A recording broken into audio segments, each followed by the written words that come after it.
personality here. You might know me as Apple Pie Movement. I'm a humanitarian sharing the conversations with humanity which need to be heard. In today's conversation with Angela Wilcox, we discuss how she has used her platform of art installations to speak to social justice topics such as racism, classism, sexism, the fires in Australia, to gangs in Long Beach. So come on, grab a piece of pie and join our conversation. I also think that art makes a difference. So I don't, I think that art can also be a political statement, an activist statement, and I don't think we do enough to be able to engage the community in making statements about our beliefs and policies to do with activism. I do believe in community. I believe that community makes a difference. I think it's one-on-one is much more important for me than trying to change the whole world. And so the way I can do it is to engage with the community in an activist role. And if that means just having a conversation, then that's as good as it gets. But art is a way of initiating change.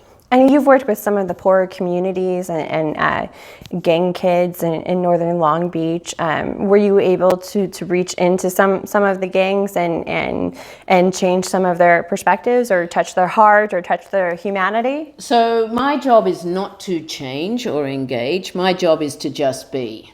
And so when I had my project, which I embedded myself into the community of North Long Beach, I sort of sat as an artist, as a professional artist, in a vacant shop front. Many shop fronts are vacant up there. And I was working with the barbershops. So I spent a year getting my hair cut and working with the barbershops to create animations. And these animations were then given back to the barbers, and so they could play animations about themselves. So it's engaging them and the animations were culturally based, and then it was also projected onto walls and in cargo containers. So basically it's trying to build up some sort of rapport so that they feel okay coming into my space. So my space was open to the public whenever I was there.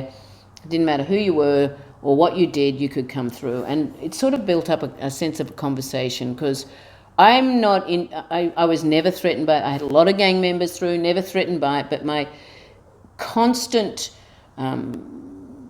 way to connect with them was not through the art. They would come in and see, and I'd give them art and I'd photograph them and paint them and give them, but was through the art I was able to have a conversation with the drug dealers, because they were usually looking after the kids.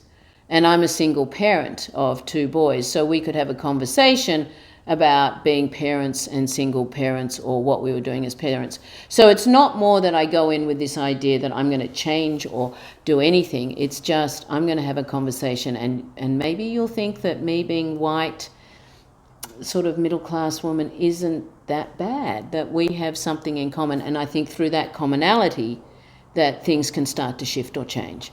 We did everything from giving lessons to high school kids to doing a whole lot of projects, but really it's trying to break down the boundaries and understand that we are basically doing the same thing. We're just going through life, and eventually, that's as good as it gets.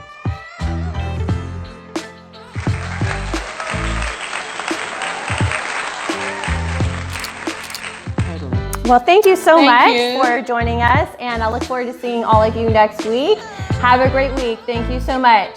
And thank you for being a great apple. Thanks, Natalie. That was great. Done. Thank you.